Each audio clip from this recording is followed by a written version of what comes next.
بسم اللہ الرحمن الرحیم۔ السلام علیکم۔ انسان کے 3 دوست ہیں، علم، دولت اور عزت۔ تینوں دوست تھے۔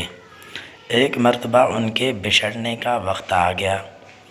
علم نے کہا، مجھے درس گاہوں میں تلاش کیا جا سکتا ہے، اور دولت کہنے لگی، مجھے امراء اور بادشاہوں کے محلات میں تلاش کیا جا سکتا ہے، اور عزت خاموش رہی۔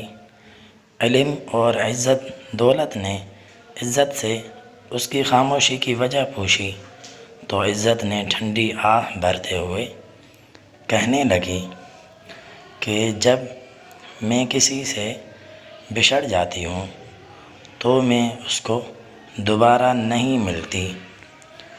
بس آج کے ویڈیو میں اتنا ہی تھا۔ اگر آپ کو میری ویڈیو پسند آئی ہے تو میرے چینل کو سبسکرائب کریں۔ جزاک اللہ خیرہ۔ السلام علیکم۔